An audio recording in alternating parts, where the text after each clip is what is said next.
winner, Cody. Please remember to raise your hand so we can call on you for your questions.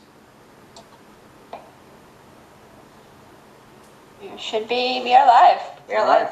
Headset for Cody. Okay. Cross pass here. Got hands, questions? You can hear Mandy. Okay, great. Hello, Cody. The first question is from Mike Johnson.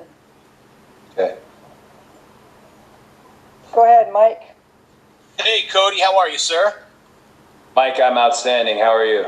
I'm good. So obviously there is a long history with the Turner broadcast family and the Rhodes family. So with all that lineage that we all know about, what does it mean to you to be the first TNT champion? And now that you are the champion, I also have to ask, what was your first thoughts when you heard about this belt being instituted into the company? Well, I mean, you talk about TNT and you talk about wrestling and the Turner Family Networks and everything that Ted did, that Dusty, that Bill, that Eric did, and Sting, and just there's this lineage and this heritage. But Tony Schiavone brought up this really good point in our sit-down interview where he named all these really great stats for me, like my 1,000th match by 28. And it was really special stuff, but they were like tenure stats. They were stats that they just didn't. It's not what you shoot for. And to be able to add to my legacy the very first at this, such a damn good feeling. And to come back and have Arn Anderson tell me, now it's your time just started. Your time just started. And after all the time I've spent in, you think like, oh, good. Finally, I'm just really happy. My initial thoughts, this might sound so strange, the story is so uniquely linked from Turner and Dusty and Dustin and Cody. But my initial thoughts when I won were just about my mom. She's she's the one I have left. And I think she had it. She enjoyed it. She enjoyed it. So I was happy. When you can please your mom, that's a good thing. Great, thank you. The next question is from Alex McCarthy from TalkSport. Alex?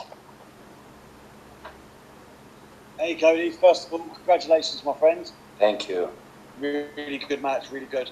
I just wanted to get your thoughts on how you felt Mike Tyson played his part in that match, because it felt like it would have been tempting to have him knock people out and all things of that nature. But, I thought you and Lance put on a great show that made both of you look great.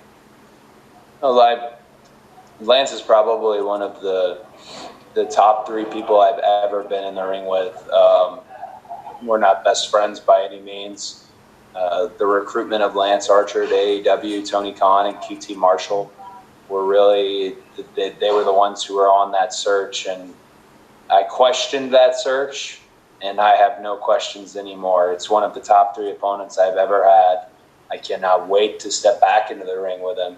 A freak, hybrid, drug-free athlete, the things he can do, that's what you want. That's what a wrestling company should be paying the big bucks for. And hats off to Tony and QT for finding him. As far as Mike being a fan of AEW since the initial Double or Nothing, it was really fitting that he was here for the sequel of Double or Nothing. And I thought it was, things get hairy out there. I think had Jake Roberts taken any further steps, but those fast hands of Iron Mike would have got to the old man. But Jake knew better.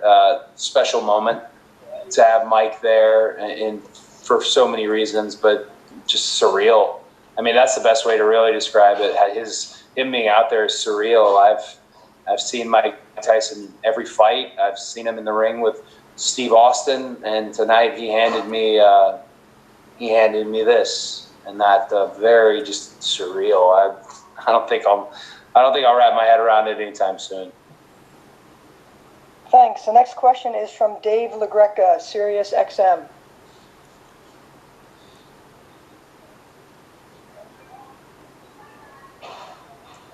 Well, Dave, you gonna ask a question here, brother?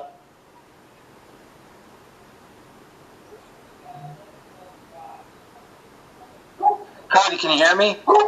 Yes, Dave, I can hear you and your dog barking in the background. Congratulations, man. I know you put a lot of time and effort into each and every show, and everybody said how much fun this show was. And just tell us how proud you are of this roster. The roster here, if you were in the Daly's place tonight, if you were able to see that how the roster, even at social distance, how they were able to watch the show and their reactions, and also that aspect of watching it and saying, man, you can see it in their eyes. I want to be there. I want to be on that field, that itch. That's the real competition behind the other competition that you see. And that's such a good thing for a roster, such a motivating thing. I'm incredibly proud of the roster so far. I'm also incredibly proud of Tim Walbert's team, which is Keith Mitchell, Tim Walbert, Mark, Jamie, Kevin Sullivan, Jim Morris, and a litany of names I likely forget, Denise, QT Marshall, Charlie Ramone. Our production team does not know the word no. They're just so talent-friendly.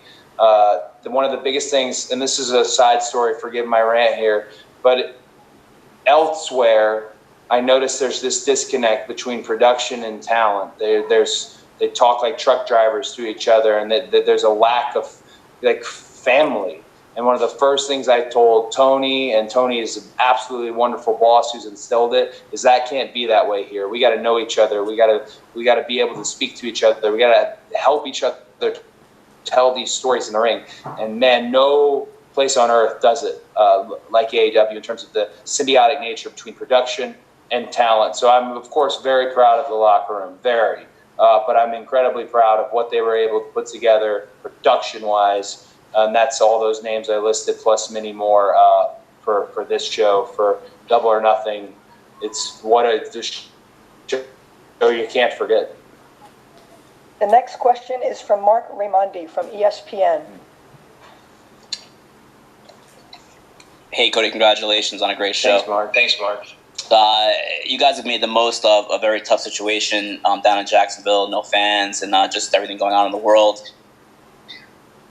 How important has it been to be creative during this time and kind of think outside the box? It's been one of the most challenging times as a performer and competitor ever, and I scarily have gotten used to the non-fans, and I don't like that.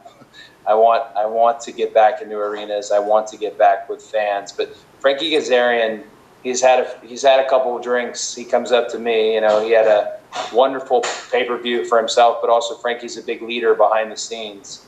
And he just said, hey, this is the time that wrestling's going to forget, but they're not going to forget what we did tonight. And he coined it so eloquently and apropos. This is a unique time. As a fan, and the young people who end up being wrestlers themselves go back and watch these matches, there's the albatross, there's the fact that there is no crowd, there's the question of why, there's the explanation. It's always this conversation. It will always be a conversation. But to be able to give them something, that's our obligation. You paid $50 for a pay-per-view in one of the most damnedest times our country's ever seen, so much division, and we're obligated. I'm obligated. It's my literal job to make you happy. And I'm sorry. I'm very happy with tonight. Thanks. The next question is from Jim Barcelona from the Miami Herald. Congratulations, Cody. Thanks, Jim. You mentioned Ted Turner, Dusty. You had Mike Tyson there tonight. You have Arn. You have Jake. How important was it to tell that story? Because for me, it felt a little old school in capturing that emotion with the heel dominating. And then you had the baby face coming back at the end and winning the title and just capturing that whole feel. Was that part of the mindset going in for this one?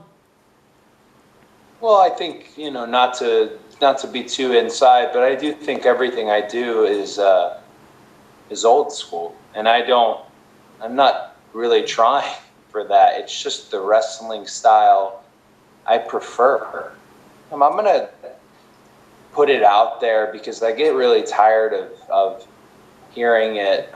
Myself and Matt and Nick and Kenny, the EVPs of the company, that bond is unbreakable.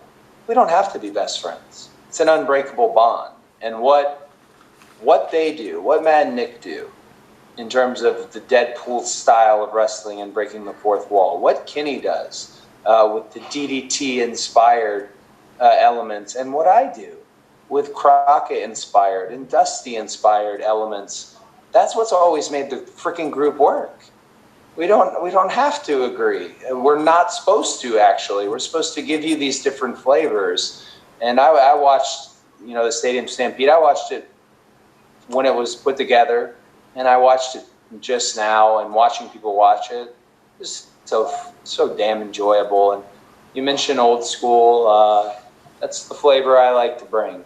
It's the wrestling I love the most. And I hope I'm getting the best I've been at it. For me, I have to improve. At this point, more than ever, I have to keep improving, and I hope I can continue to do so. And the last question for Cody is from Bill Pritchard from WrestleZone. Hey, Cody, how you doing? Hey, Bill, how are you? Good.